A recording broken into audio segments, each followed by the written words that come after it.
Okay, greetings one and all, and welcome to this English language lesson. In this English language lesson, we'll be considering a BJC past paper. This year is 2022. Hopefully you find this recording to be beneficial. Let's begin. Okay, notice that this is passage 2, and the instructions are the following. Read the passage carefully and read the passage carefully and answer the questions that follow. All questions must be answered in complete sentences and in your own words, unless otherwise indicated. So we're going to read this passage and then they're going to ask some questions based on the passage, and you must use complete sentences when answering the question. It says all answers must be based on information in the passage. Special attention should be given to the directions for each question. So make sure pay attention to the question that they're asking you, because it's important for you to understand the question so that you can give the right answer to the question. The passage is entitled Image Isn't Everything. So let's read this passage together. Let's begin. On the first day of school, after getting off the bus, I stared in awe at the building that seemed to tower over my head. This high school was colossal in contrast to the one I had previously attended. Over the summer, I had moved from Maguana to Grand Bahama after having lived on the southern island all my life. I could still hear Mummy saying, "May, don't cause your Auntie April any trouble." This was my second year in high school, but my first year in Freeport. So I was really nervous about attending a new school and making sure that the students liked me. I had concluded that I would be much happier if I made friends that were so-called popular. Befriending the right group of people would make my life much better. So I was determined to project the right image to the people at this school. I didn't care how much money it cost me. I would purchase a pair of shoes that was eye-catching, and I would make everyone envious. Saving my allowance, I bought those new shoes, invested in a manicure, and had my hair styled, just so that the first day would be perfect. This was my opportunity to begin a new page at a new school, make new friends, and build an image for myself. Marching up the stairs to the front door of my new school, I walked down corridors crowded with excited, chattering students. Scared and nervous, I followed the signs on the yellow walls until I reached the main office, where I received my schedule, filled out several forms, and was on my way. My first class was mathematics, but where was that? I stood in the hall, bewildered, until a girl with natural hair peered at peered at me through thick lens glasses. Approached me with a question. Let me read that sentence again. I stood in the hall, bewildered, until a girl with natural hair peered at me through thick lens glasses. Approached and questioned. Are you new? You look lost. Do you want me to help you find your class? My name is Diane. What is yours? What's yours? Even though she looked rather strange and definitely not the kind of person I wanted to be associated with, I decided to answer her anyway, as I needed assistance. After our exchange of names, I followed her up a staircase and then down a corridor, making polite conversation all the while. When we reached my math classroom, she said, "Well, here you are. It was really nice meeting you. I hope your day goes well, and that I'll see you again." I looked down, mumbled an abrupt thanks. I looked down, mumbled an abrupt thanks, and turned away. Once inside the classroom, my eyes immediately lit upon a group of students huddled around someone who seemed to be telling a story. I got close enough to eavesdrop. All eyes were glued to the tall, handsome boy in the middle of the circle. He wore a well-starched shirt and straight leg denim and straight leg denim black jeans. He was describing how he and some friends had daringly climbed and jumped off a dilapidated dock on the beach, somersaulting into the deep water. I stood there, drinking in everything about him. A few minutes later, the teacher walked briskly in, introduced herself as Mrs. Adley, and instructed everyone to settle down at a desk. Of course, I managed to secure one right beside the boy in the stiffy starched shirt, due to some fast thinking and footwork. I whispered, "Hi, my name is May, and I'm new here." Shrugging his shoulders, he said, "Hi, I'm Johnny." That class dragged on and on until finally the bell rang. Standing, I turned to him and asked, "I'm not sure where my next class is. Could you help me find it?" He glanced at me, stood, and then said a quick "no" before turning to his friends. As they were walking out, I heard them say with a sneer, "Did you see the new girl trying to smuggle her new way into our group? Who does she think she is? And that hairstyle and shoes are way too weird." Their roaring laughter filled the air, and some of the students in the group turned around and stared me up and down. Mortified, I slowly gathered my books. At first, not fully absorbing what had just happened, eventually I found my next class, barely able to lift my head. The same type of response, the same type of response to me occurred all morning in my classes. By lunchtime, I was too despondent to approach the company of others anymore, so I ended up sitting by myself on a bench outside, deep in reflection. I had snubbed a student who had been friendly to me and had been ostracized by other students whom I tried to to form friendships. I hadn't realized it then, but I had been really shallow in my attempts to make friends.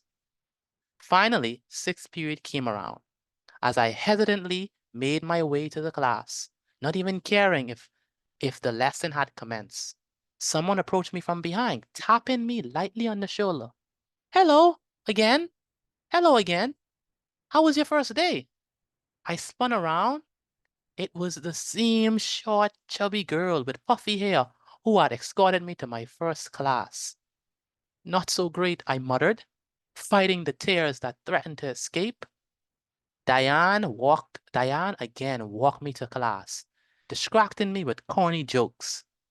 At that moment, I realized just how much I had been wrong to target only students from the in crowd as friends.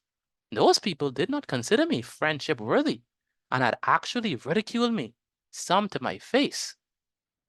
On the other hand, there was at least one individual whom I had encountered that I now liked, and she seemed to like me. As I was about to enter the classroom, Diane asked me if I wanted to go out one day after school to hang out with some of her friends. "Thanks, I'd like that." "I'm sorry I was kind of cold to you this morning," I replied. "It's okay. I understand. You didn't offend me. I was once new at this school myself," she said, smiling at me before she walked away. With Auntie's April permission, I did go out with Diane and her friends that week and had a fabulous time. As the term passed, I made friends with lots of different people, some of them from the popular crowd and some not. My standards were different though. The people I sought out as companions were the kind ones. Period. Adapted from a short story by Jamie Shockley. All right, that is the passage. As you can see, the passage is basically about a young lady who wanted to be, moved who moved from Mayagüana now to Grand Bahama, and she wanted to hang out with the people who were popular, and she wanted to show them that she is in style by buying things and, buying new shoes and, getting a hairstyle and everything. And then soon after she tried to get into that crowd, the crowd rejected her. But the person who was kind to her was the person who she shrugged at and who person who she didn't deem as worthy. who was actually kinder from the beginning, even until the end. So that goes to show that you can't judge a book by its cover. All right, let's go. Who is the narrator of the story? Shade the box next to the letter that indicates the correct answer. So who's the narrator? Is it April, Diane, Johnny, or May? The narrator is basically the person who is telling the story. So who is the narrator? The narrator is definitely May. April is the auntie. Diane is the girl who she met at the school who was kind to her. Johnny was the handsome boy who was not kind to her, and May is the narrator. The answer is D. Let's move on to the next question. Give one detail from the first paragraph which indicates that the narrator's new school is significantly different from the one she had attended previously. And here's a sample answer. Now, this answer is a model answer, which means that your answer don't have to be word for word this particular answer, but it's just basically giving an idea of how a correct answer or a good answer would look like. And that goes for each question. The answer that I gave is not per se the word for word answer, but it's definitely an answer that you can use to gain inspiration from. It's like an answer that you can model after. And when you construct your answer, it can be similar to mine. In the first paragraph, the narrator mentions that the new school in Freeport is colossal, in contrast to the one on the southern island, highlighting the significant difference in size between the two schools. So the difference, this one detail from the first paragraph, which indicates that the narrator's new school is significantly different from the one she had attended previously, is the size. Remember, she says that this new one is colossal. That means gigantic or big, in contrast to a southern one. So that means that this one has a size difference. This one is bigger, much bigger than the one that she had on the island, which makes sense because the school in Mayaguana typically would be smaller than a school, say in Grand Mama, which is kind of like a city.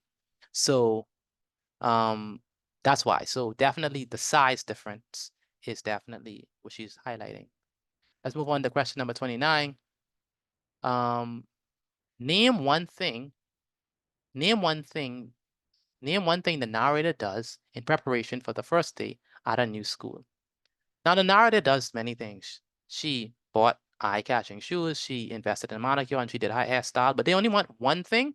So for this one, any one of them you can put. This is only for 1 point. So you don't have to put all 3 of these. You can choose one of them to put, all right? So I'm going to read it to you. One thing that the narrator does in preparation for the first day at her new school is purchase a new pair of eye-catching shoes. The second thing that she does, this is another thing that you could put, but only choose one, right? Don't put all 3, only pick one. One thing the narrator does in preparation for the first day at her new school is invest in a manicure. And the third one is one thing the narrator does in preparation for the first day at her new school is have her hair styled.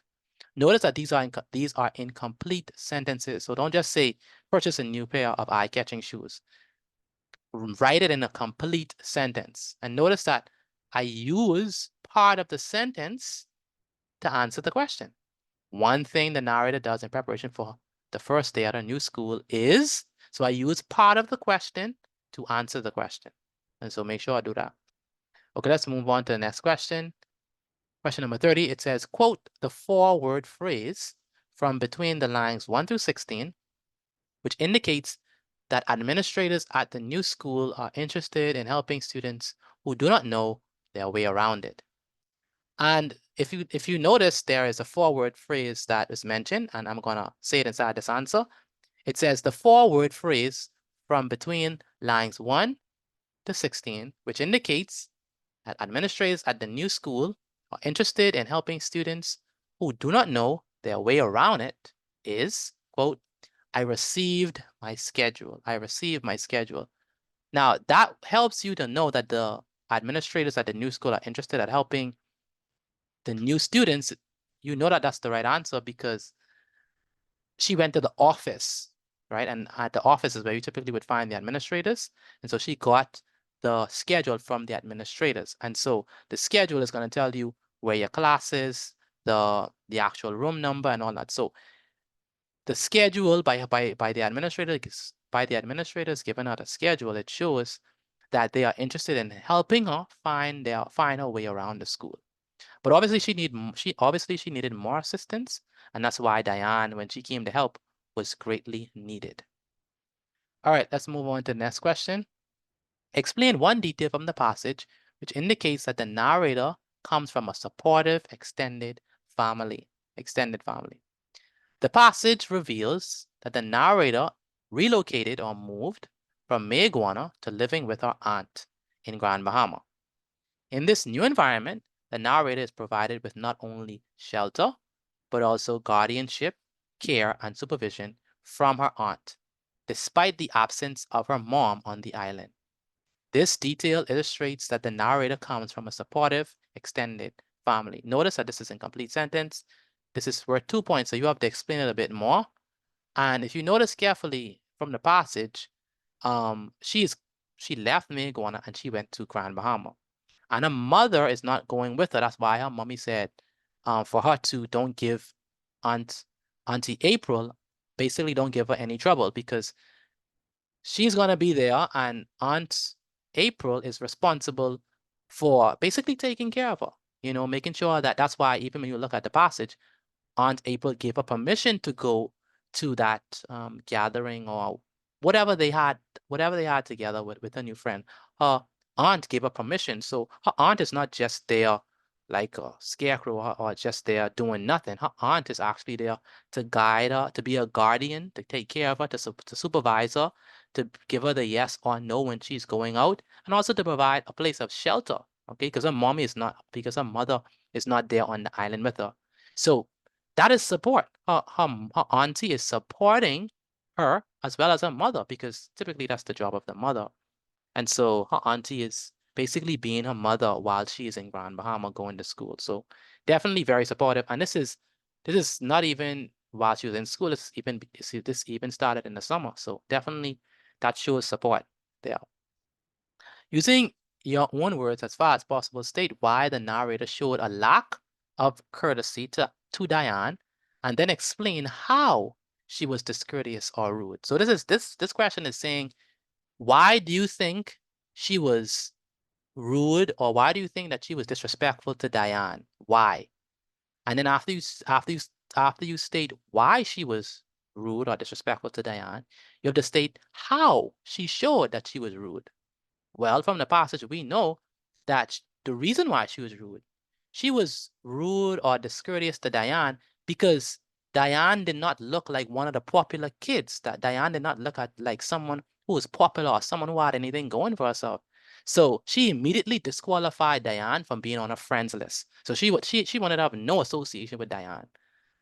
And we know that she was rude or disrespectful or discourteous is because after the girl was very kind to her, she didn't really tell her thanks in a good way. She just put her head down and quickly said thanks and then turned away. Like she didn't want to prolong the conversation. She didn't want to do nothing. She